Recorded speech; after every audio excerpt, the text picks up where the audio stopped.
I think we should talk about this because it's an important movie to me, Done as and you can done. see. I have like two VHSs. I've just bought another Blu-ray from France and this super duper umbrella one that came out in Australia. As And then genius. the UK are releasing it in December, which is the first time it's been out on Blu-ray ever in this country.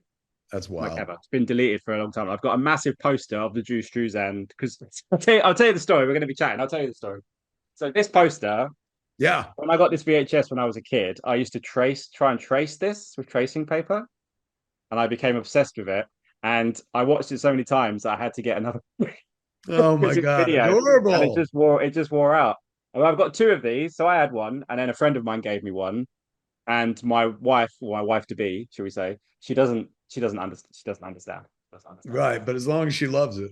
That She's is, never seen yeah. it. All We right. still haven't So watched it. you've She's got never some seen it. experience with the subject matter. And as you saw, of course, naturally, we honored the movie in our series as well. But did we stick the landing? Yes, you did. You did. So as a kid, I used to dress up as He-Man. So it was a big deal when this was coming because I knew I hadn't watched the She-Ra cartoon at all. Yeah, and then I knew you were doing this. Wonderful. It's And wonderful. yeah, so I loved and obviously I've seen this movie. I can recite it back and forth. And then I was watching the first few episodes, and I was like, is he doing this on purpose? This is 1987 Master of the Universe going bits in here. It has to be. They must know what they're doing. I know Kevin Smith. I'm sure he's doing this. And then with the ending of the first season, when Skeletor transforms, I was like, "That's Mark Hamill doing Frank Langella." I'm sure of it. I'm sure of it. And I was telling people, and they were like, "I don't. I think you're too obsessed with that film." And I never got a No. chance to talk to you about it. So they were here. So now we No, have. all of us that worked on the show were deeply familiar with the feature. So Yeah, it wasn't like, some people, there were some people who worked on the show less familiar with the animated series than they were with the feature. They'd seen a few episodes of the cartoon, but oh my God, they can recite lines from that movie. And largely it had to do with Frank Langella's performance, like which is choose the scenery. It's wonderful. And it is, my God, he may not be like, yeah, but he embodies Skeletor. So our manifest from Teddy Biaselli, who's our boss, and the reason we got to do Masters of the Universe in the first place, because that was his favorite franchise growing up as a kid. He had all the toys and stuff. He said to us, he goes, look, it's a deep bench of many different characters in across many different forms of media. He's like, not just the cartoons, but the movie. And also there's the Mattel lore with the toys. And his whole thing was like, for years, people have always kind of made fun of these characters. All I ask is you not make fun of them and that you incorporate everything that everybody knows about Master of the Universe and just make it like Shakespeare. He's like, I always dreamed that somebody would treat it seriously and treat the character seriously. He's like, yeah, some of them are goofy. He's going, but like, could you imagine what it'd be like if somebody treated this seriously?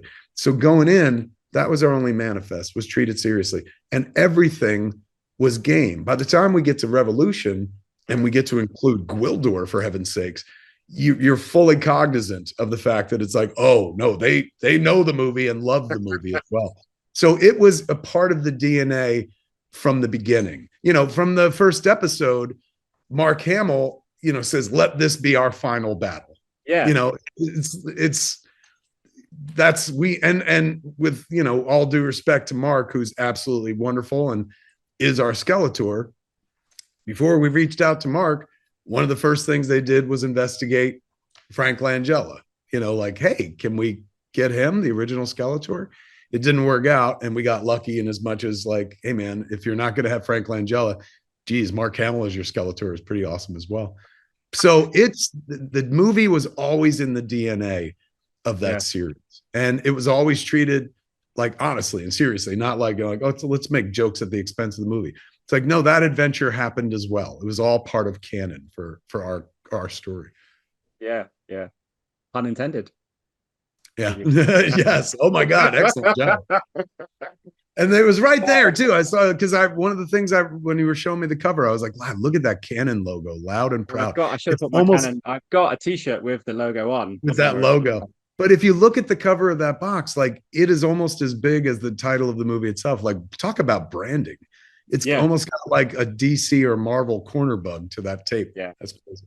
I have my fingers and toes crossed that the one they're making at the minute actually comes to fruition. And it sounds like they're a little bit further down the road than They samples. like, what is it? They announced something recently where I was like, oh shit, who was their evil Lynn? Alison Brie. Yes, I saw that and I was like, that's great. She's Yeah. wonderful. Yeah, Camilla Um, Mendes and Nicholas Galitzin is playing He-Man, but they haven't announced anyone else. I saw a rumor about Jared Leto as Skeletor. To I think the fandom was a bit like, but you never know. He'd be wow. behind CGI, Yeah, wouldn't he? I totally, guess if they did it totally. properly. Anyway, there we go. We got that. We got that talk out of the way. That's my little slice of my 80s culture, and it brings us quite nicely into your new movie, which is set in the 80s, which I loved. Frankly, it's very very sweet and very very charming, and Many took me back thanks. We to when we were shooting the flick, we were on the back end of Revolution.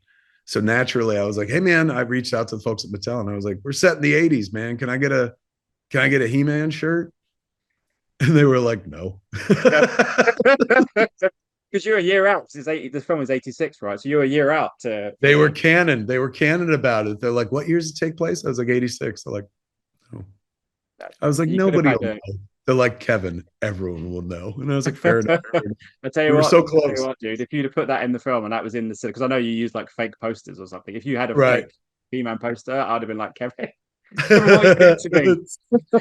I paid to see that in a theater by myself, and not that I was alone in the theater, but I went to see Masters of the Universe without anybody. Like nobody wanted to go, so I was there by myself watching that movie, and I had such a great time in the theater, man. Like that movie is accessible for somebody that doesn't know the cartoons, and I knew the cartoons because like I watched them. I wasn't like I watched them and loved them when I was a kid. I would fucking make fun of them as I watched them.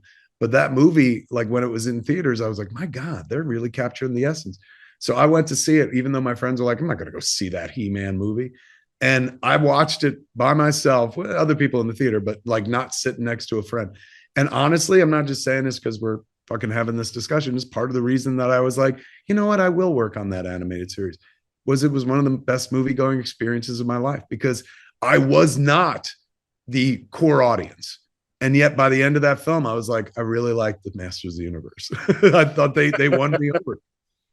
Yeah, when I was a kid, I was like, well, you'd ever meet my mum, but my mum would tell you he's just even at 42 years old now, he's just obsessed. And now, obviously, my wife to be is just like, I don't understand.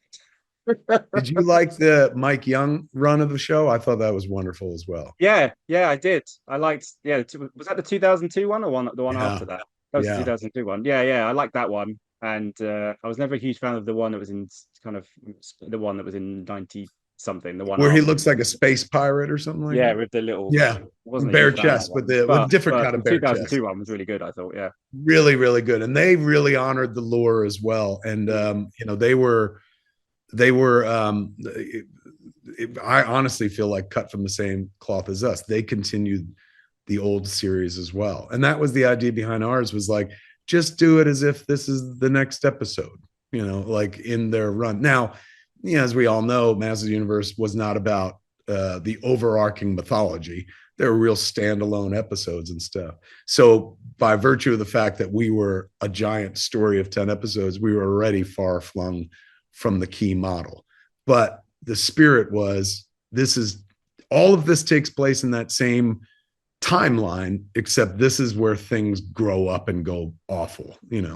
I will always have such a fondness for that, but it will always represent like one of the worst periods of my creative life because I got shredded so hard on the internet. We got caught in the eye of one of those culture wars, and that was not anything anybody was thinking of going into this. Like, oh, people are going to be pissed off. We were all about like fucking fan service. And so when that like kind of turned into whatever it turned into for a minute or for a while, I mean, honestly, I still hear from people on my Twitter timeline who are just like, like you ruined fucking He-Man and shit like that. So it's as much as I'm like, God, I love what we did. It will always be like, I'm glad I loved it because I took the fucking heat for it, man. Oh my God, I took the heat for it. But when you got through the fire, there were folks like you on the other side who were like, hey man, you guys, you nailed it. Or somebody early on had told me you stuck the landing. And that's why I always ask, like, did we stick the landing?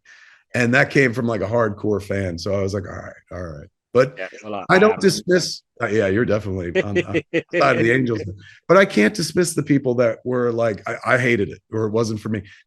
Some people like just didn't like our story, like, felt like it's not about a political agenda of any sorts. They were just like, I just don't like what you guys did, which I can respect. But when we got to the second season, or what I consider the second season, but I think they called it three, when we got to Revolution, that was honestly so fucking sweet and such a relief, because it was the filter of "you fucked up" was gone, and all you heard from were people that were interested in the story, not a story behind the story, and that was like rewarding as fuck. Amazing. So I love the movie, 4:30 movie. Thank you. Thank We thought we talk about the movie, but also this is kind of semi-biographical, and it talks about a lot about you going to the cinema. So we thought we'd ask you Oh, about for some of sure. your cinema experiences when you were a kid. Obviously, this is one for both of us, which is fantastic in the Truly. 80s. But there's some great kind of fake posters in this, and I was trying to dissect what they were. Obviously, one is Fletch, pretty obvious. Yeah. That is Bucklick very posters, Fletch for sure. definitive. So I was wondering, is Fletch, because I know you've talked about a lot of movies over the time, because you were close to doing a Fletch with Zach Braff, as a person I absolutely love, and I've read your book, and obviously I know that he's going to do. So that obviously is one movie that you Yeah. love to bits. So maybe we can start with Fletch, because you were very very close to making it with Zach Braff, Very. weren't I was a big Chevy Chase fan. A Vacation is one of my favorite movies, comedies of all time. I grew up with Chevy on SNL and in Foul Play with Goldie Hawn, seems like old times and whatnot. So him as Fletch, this was coming at a time in his career where he'd had a few misses, but suddenly people were like, "Oh shit, this is Chevy Chase at his best," and he's playing different characters and stuff. So I remember going to see the movie, unfamiliar with the series of books. Fell in love with the movie, fell in love with his performance. He's a human Bugs Bunny. I go for the movies where your lead is the smartest person in the room, though completely under recognized or completely what's the word, underestimated. So like Bill Murray's characters and Meatballs and Stripes, Chevy Chase's character in Fletch is the guy who's always one step ahead of everybody else, but everyone assumes he's 10 steps behind. The wise Alec, who can get away with it. The overeducated, underemployed, like that I would come to write about later on. So I recognize a kindred spirit in Fletch when I was sitting there watching the movie, and his dialogue driven humor as well. So Chevy Chase was my way in, but after that movie, I was like, this is based on a book. And I remember diving into Gregory McDonald's series of books, of course, starting with the titular title that they based the movie on. But then he had other stories. And so reading those books, which are very dialogue heavy and not, big in the descriptive passages, he stays in the world of dialogue. He doesn't spend a lot of time describing the scene to you as much as he does letting the characters speak. Honestly, taught me how to write dialogue in movies. So Fletch was a very integral movie in my life. Not just like, oh, I love it. Like there was a whole era where every fucking buddy loved Fletch, and we all seem to be dying out at this point. But it was also formative for me. Like I don't wind up practicing my craft unless I devour the series of Fletch books, which I don't devour lest I see Fletch at that movie theater when I was a kid. So it got its shout out in the movie because of that. Nice. I know another one that you've talked about before, but I will mention it because I love it as well. Is Tim Burton's Batman, which I know you spoke about before. And obviously now we're in a time where, back in the 80s, there was no Batman. We'd had Superman, but Superman was very, very different in the terms of a concept of a comic book. And I know how big a comic book fan you are. I remember I was too young to know, but I've listened to you, listened to so many other people about just the kind of the cues and the euphoria about the fact that it was Batman. And I know you've talked about Michael Keaton's casting and that the internet was mad, even though there was no internet, which was Right. just when you look back at the context. But your experience of watching it for the first time, I mean, does it still hold the power in your brain that it It does? does. And obviously, If you've seen Bale and everyone else do it now, but that first one is such a key time for comic book if I fans. was if I was ever going to make a comic book movie, and I wouldn't, but if I was ever going to, it would be more like Tim Burton's Batman than anything else, because that to me was like, wow, like they did it right. They did him real.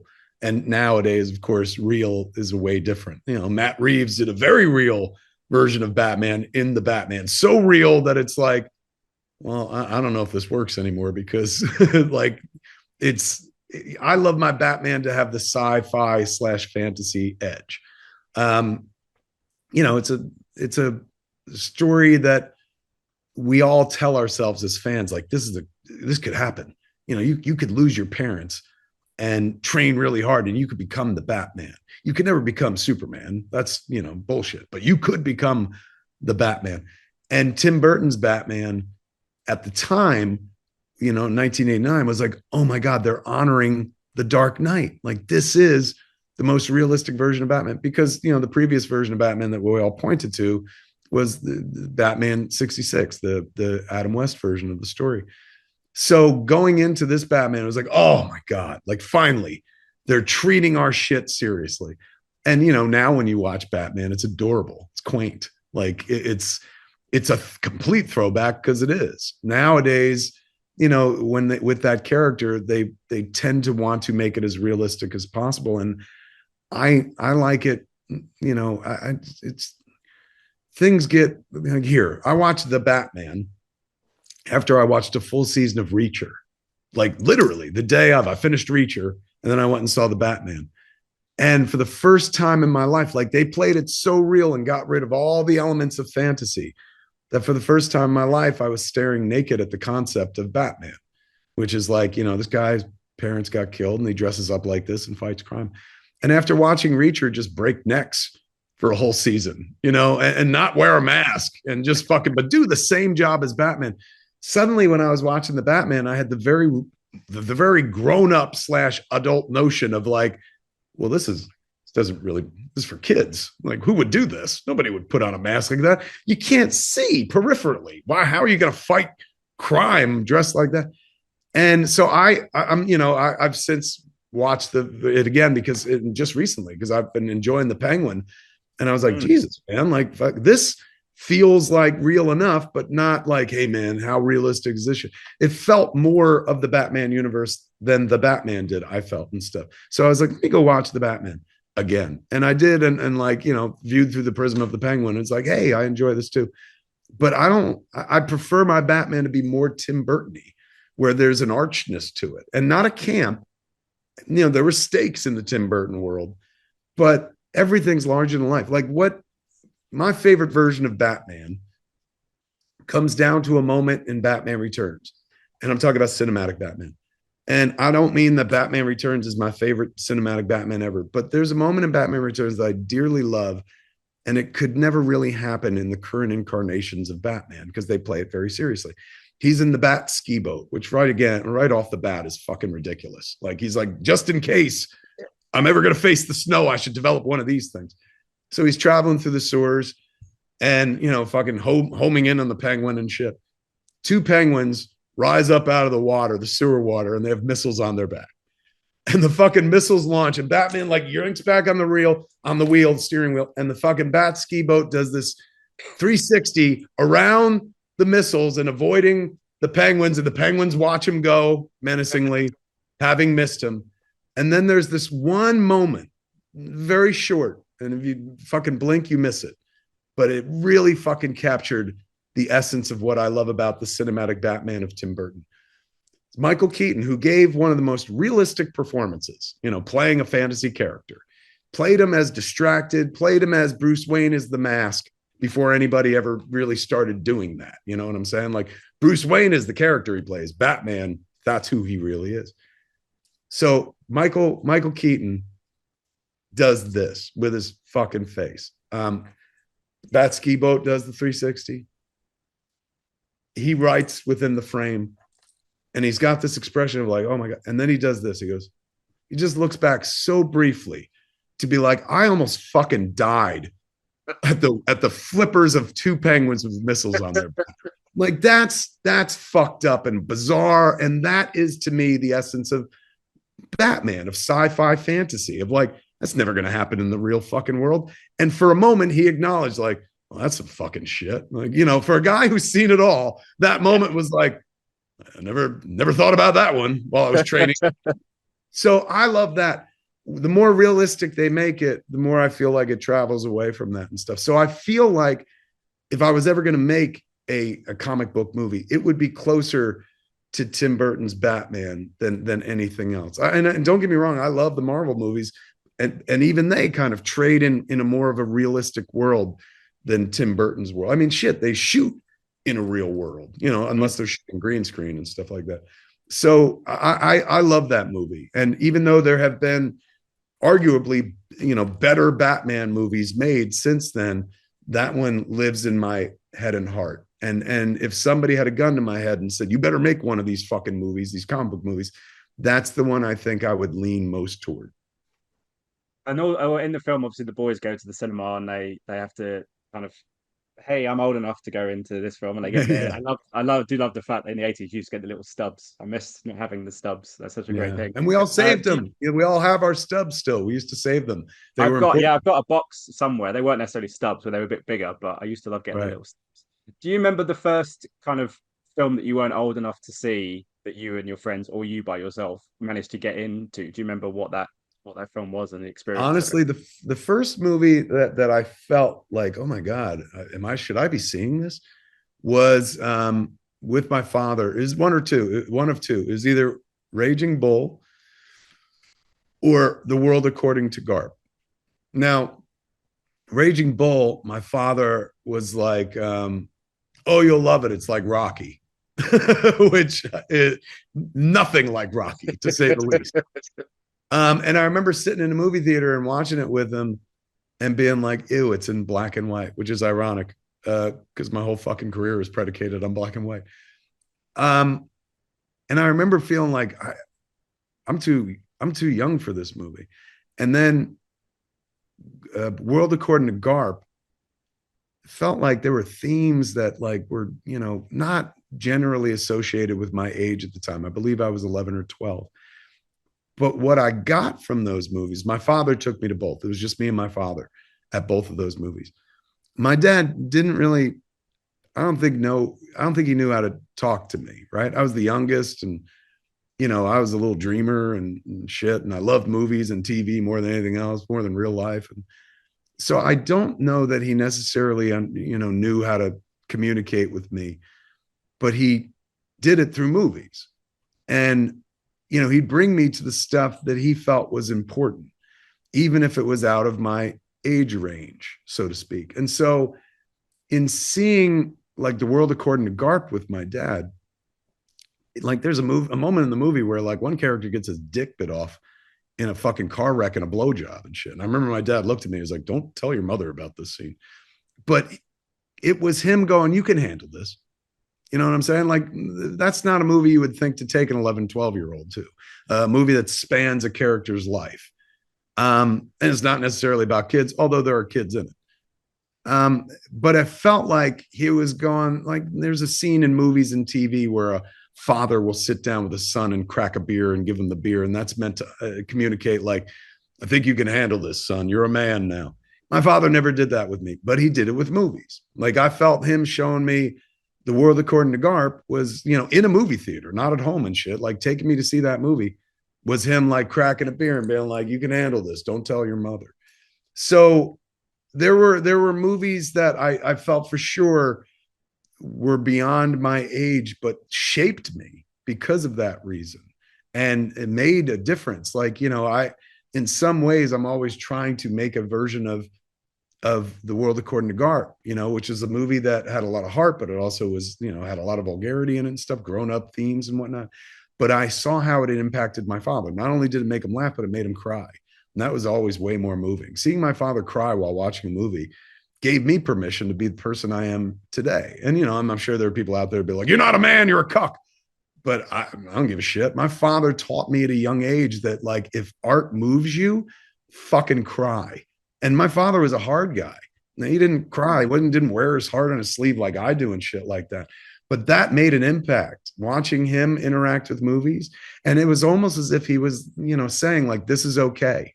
He wasn't like wiping the eyes and trying to keep it hidden. He would just sit there and engage with the fucking flick. And I'd look over and I'd see that and be startled.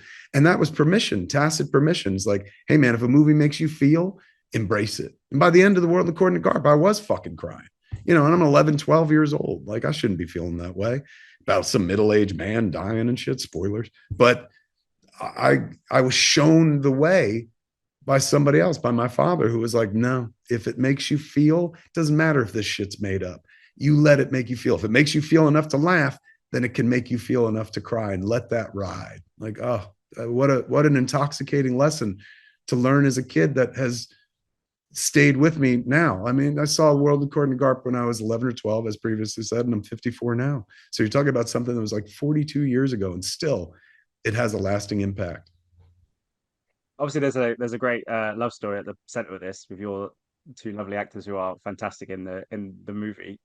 Yeah. Do you remember the first cinema date that you went on, and what Yeah, film that's what this the whole film ass was? movie is about. Like, literally, when I was like, with 4:30 movie was reverse engineered. Me and my friends bought a movie theater, the movie theater I grew up going to. So I was like, oh shit, this place is old, so we could shoot a period movie in here as long as we keep the camera inside. It looks like 1986.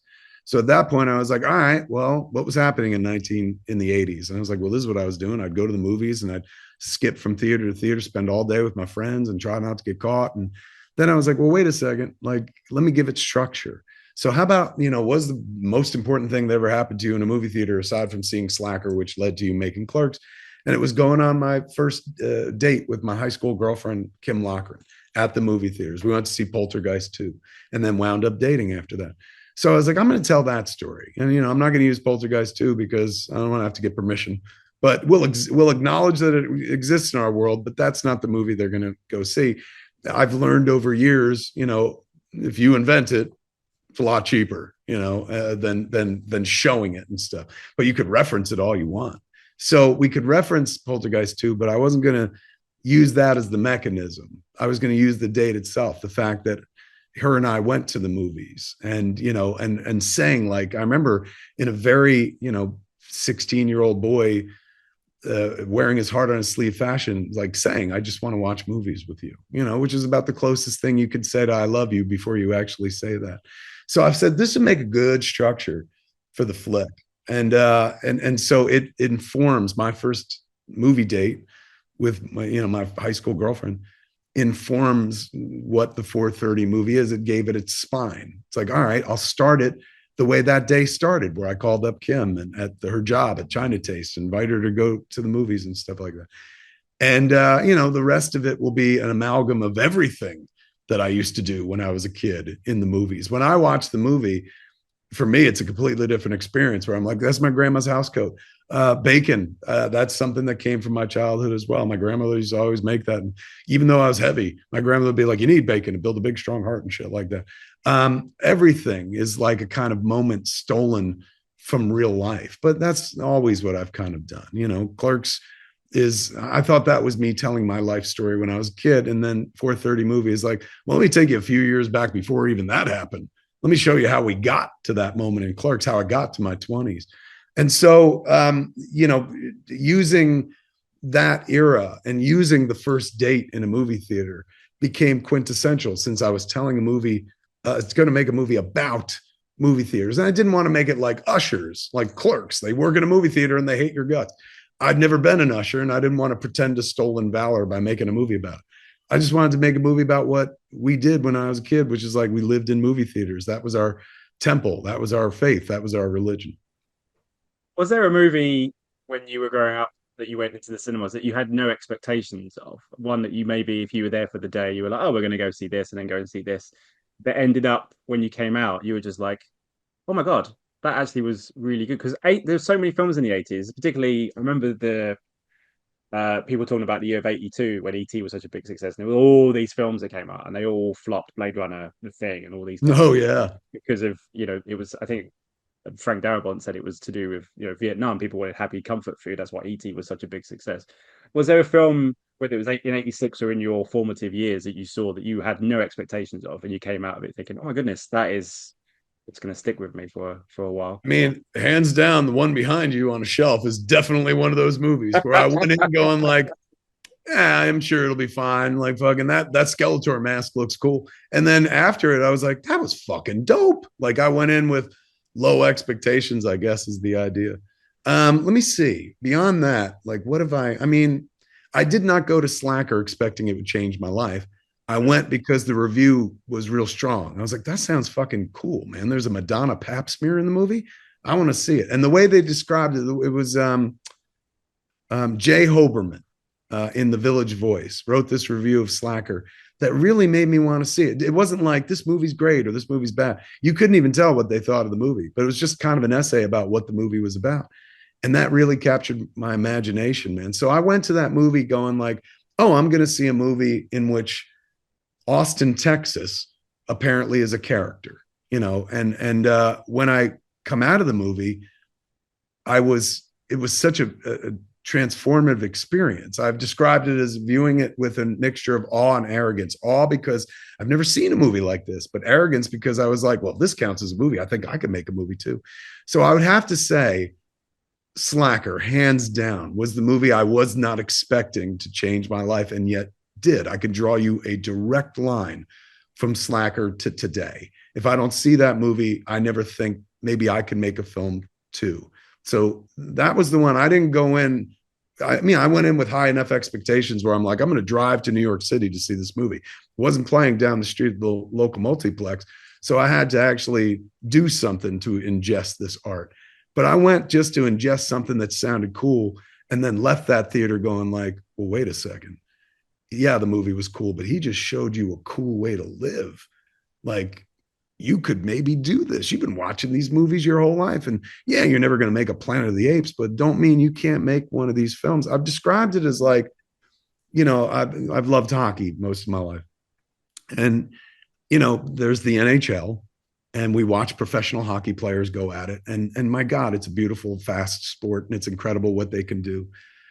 And just because there's an NHL doesn't mean that, like, you know, you can't play hockey. Like, look, I'll never get into the NHL, but I love to fuck around with a puck. Like, or let's be honest, less a puck, more of a ball. I was a street hockey guy. So I liked playing goalie and stuff like that. Just because I wasn't born to do it or trained to do it or an expert at it doesn't mean I couldn't play. And so I've been watching films my whole life, movies, never once thinking about making them because like other people did that, as in Hollywood. But suddenly this kid makes his feature where I'm like, this counts? Are you serious? I was like, well, fucking yeah. If that's what one can bring to a movie, passion, and you know, I think I could do that. Difference between me and Richard is Richard's a God-given talent, born to make films. He was a born filmmaker. I'm a born film watcher who aggregated to filmmaking because it just looks so fucking fun. And one day I'll just go back to being a member of the audience again. Richard will be making films until the day he dies. He was put on this earth to do that. So I went in to watch what sounded like a cool ass movie, but was a powerful document for change that literally upended my life and made it better. Yeah. You never would have met John Peters and had that great experience, not for To Slacker, say right? the least. I mean, I never would have met my wife. Oh, yeah, there you go. All these And things. I, you know, in that relationship, I've almost gotten as much out of as that John Peters relationship. So you can see they're right neck and neck. As a final question, for my time's going to run out, I'll let you go. But obviously, this celebrates cinema going, and cinema at the moment on Hollywood is in a precarious place with Yeah. streaming and what's left, and the actual physical act of going to the cinema seems to be kind of dying. But you know, backwards and forwards, people seem to still want to do it, but just Yeah. maybe become bored with the content or whatever it is.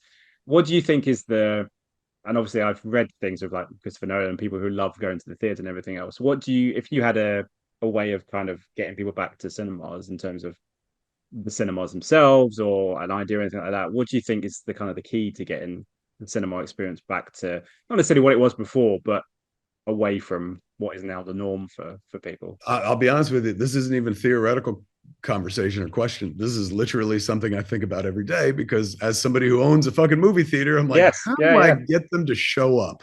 Because in my movie theater, though we run first run films, thank God, but that's not what keeps the lights on. So, you know, I when I intro screenings at Smodcastle all the time, I talk about this where I'm like, Avatar 2, and arguably the biggest movie the year that it came out, you know, huge everywhere. Our opening night had 12 people at it, opening Friday night. There's a Cinemark 20 minutes away with the lean back seats, which people would rather go to and stuff.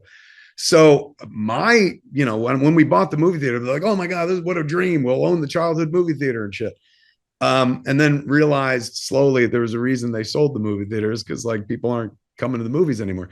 It has everything to do with convenience and ease. Why the fuck would you get off the couch and go to a place when you can put on a program on a TV screen that's about as big as maybe the theater screen that you're going to go to, and watch a story there, or watch it on your fucking phone or something, or fuck a movie. You can watch 6 seasons of a TV show. You can binge it and stuff. So there's a lot more competition than there ever was in the beginning. For me, I wake up every day and go like, what's going to make them come see something? If they're not going to line up to see the substance because it's fucking original and brand new and shit like that, how do I get them through the door? So how we do it at my theater is I got the long tail with 16 movies I've made. Hey man, we're showing Mallrats and Jeremy London's going to be there, and people will show up. So I eventize things. This is, honestly what feels like an easy thing for others to do. I mean, maybe they can't get people who've been in the movies to be in their theater, but it's not enough to just show the movie anymore. You got to make it a presentation. You got to make it a show. You got to let things happen that are never going to happen at that night, than they would ever have happened if they consume it at any other time. So for me, we make things memorable. We hold these auctions, and you can fucking auction off movie props and shit like that. And that's meant to keep the lights on, because we're a nonprofit organization and whatnot. So it's all about eventizing, and I've been doing that for years now. That's the only reason I eat and why I continue to make films, is not because I make a movie and we put it out in theaters. Nobody gives a fuck. We take it out on the road and we eventize it. Hey man, come watch the movie, and then I'm going to do Q&A afterwards, 2 shows for the price of one. So that's what I have to do to get asses through the doors.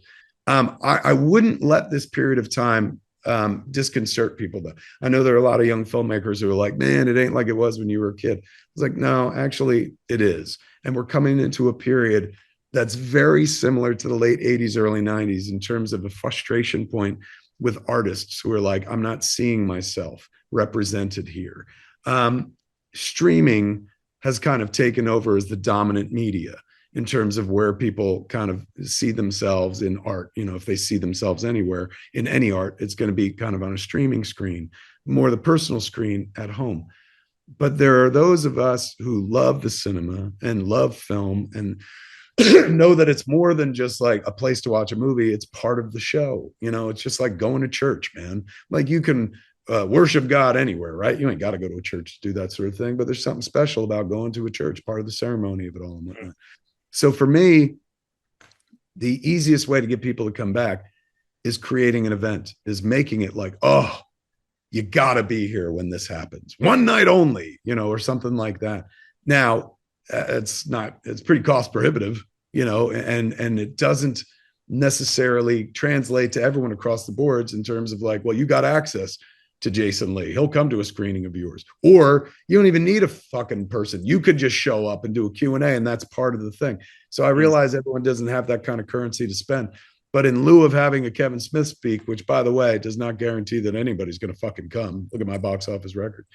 In lieu of that, eventizing is something that people could do in their own ways. Alamo Drafthouse does it all the time and have before they became like a national concern and whatnot. Whether it's something as stupid as doing art shows, or something as like, hey man, you're showing a cop movie. Here's a guy who actually works on the local police force who's going to talk about after the movie how real this shit is. Anything that just adds to the experience, because so often now you'll walk into a multiplex and never deal with a human being. There's no ticket taker. You buy your ticket online, you scan it when you get there. You could order your food, and sometimes there's nobody at the fucking concession stand. You're just picking up things that are already there. So giving a human aspect to the whole experience in terms of like, we're people just like you putting on a show of other people's stuff, and we're bringing a little extra to the table to make it a fun experience, because this is only going to happen once and stuff. That's the only way I feel like small mom and pop theaters, independent theaters can survive, man. Unless you're the only movie theater in your town and stuff, generally speaking, there's always a better, cheaper option like somewhere nearby. But you could I mean, cheaper. Fuck, like our movies are $7, man. Don't even matter what you charge. Some people are like, yeah, I'd rather watch it at home. But if you can eventize it, they'll come out. If you build it, they will come. Just like they said in that movie, Field of Dreams. Yes, that movie. Just quickly before you go, what are you on next? Because obviously you did Clerks 3, and you've done this, and you've got a few other irons in the fire. Obviously, Master Universe, potentially a third Yes, season. yes. Fingers crossed. Fingers If we crossed. get our Because hands on that that one tease at the character. end just got people talking. That's what I'm saying. If we could get our hands on that one character, oh, if only we could get two companies to play nice with each other and share their toys, we'd be there. Yeah. So what's on the horizon for you in terms of your next We're project? either it's going to be this Jay and Silent Bob movie called Store Wars, which is about them competing with another dispensary, or we're finally going to get to make Moose Jaws. So fingers crossed. That would be amazing. I would love to see that. Oh my goodness. I'm honestly like, it sounds ridiculous, but I really feel like, Moose Jaws was the movie I was born to make. You know, that old adage, like only Nixon could go to China. I feel like only Kevin Smith could make Moose Jaws. Or maybe it's that only Kevin Smith is interested in making Moose Jaws. But after 10 years of talking about it and watching people be like, I fucking see that. When it happens, oh my God. It's going to be like, I mean, I didn't watch that show Castle, but if those two ever fucked finally, it's going to be like that. Because to reference old shit, I remember when on Moonlighting, David and Maddie finally had sex on the show, and something you wanted for seasons, and they finally did it. When Moose Jaws finally happens, people are going to be like, oh, he's been talking about this forever. And he's right. You can make Jaws, but with a moose. It works. Are you excited for James Gunn's Superman movie?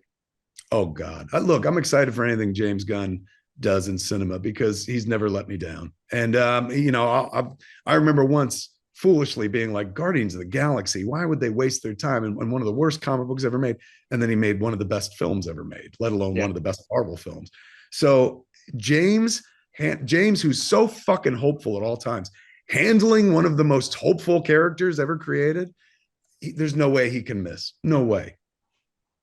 Amazing. I mean, he's got crypto in the fucking movie. Like, talk about loading the fucking deck. Like, Jesus. If you don't mind, just one more question about one thing. This is a personal question. The Joel Schumacher cut of Batman Forever.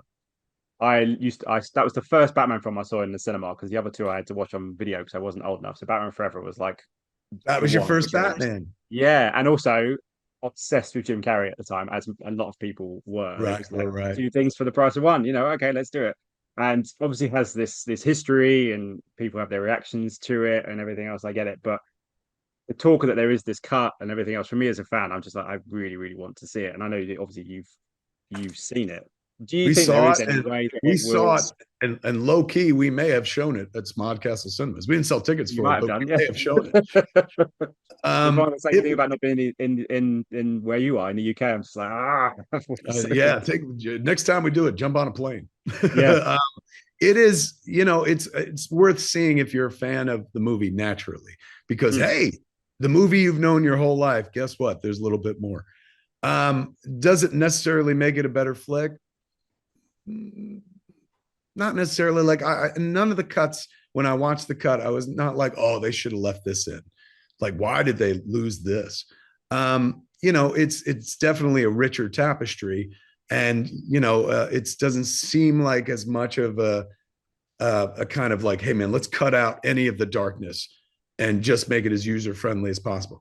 Because from Batman Returns to Batman Forever, there was a vast difference. You just got the impression that, like, boy, they course corrected, because now they got something completely different. And then the next one they made, Batman and Robin, was closer to Batman Forever. So I feel like, the average consumer is not missing anything. The hardcore enthusiast can only, be rewarded after a lifetime of loyalty to that movie by seeing these extra scenes, which as an editor, I'm like, yeah, I can see why they got cut. But as a fan of a thing, I could see why people would definitely want to see it and devour it. And it also gives, for years, people have been hearing about that giant bat that they built and shit like that. You get to see it. It is kind of badass. And it is badass to see Val Kilmer standing in front of it. And it is kind of cool, the notion that, like, oh my God, Bruce felt like he was responsible for his parents' death. And like, only by reading this journal was he freed of that notion. I mean, shit. as a guy who went to the nut house, and dealt with trauma therapy, that's what that whole fucking section of the movie that they cut out is about. Because they're like, look, this is gonna be way over the audience's fucking head, and we're trying to sell some fucking toys here. But it is a movie in the Schumacher cut is more about Bruce dealing with childhood trauma than anything else, and it's a richer experience for it, probably. Interesting. I would love to see a version of that. They used the big bat in Batman Superman, didn't they? Anyway, like Affleck has his little moment with the big bat anyway, so it's not completely out of the realms of possibility. True, very true. Kevin, I feel like I've just sat down and had a beer with you in the pub. It's been amazing to talk to you. First time we wanted to interview you for ages, and here we're at. Finally, we've had some time, which is amazing. That absolutely rocks, man. It's like a high compliment one could get. Thank you so much. I really enjoyed the film, and I look forward to Moose Jaws. Fingers crossed you get to do that. Fingers crossed we get antlers crossed. It happens. Thank you so much for your time. Absolute pleasure. Great talking to you, Scott. Ladies and gentlemen, you're watching Hey You Guys. Hey, you guys! Hey you guys. Hey, that's what they all say. Hey you guys. Hey, you guys!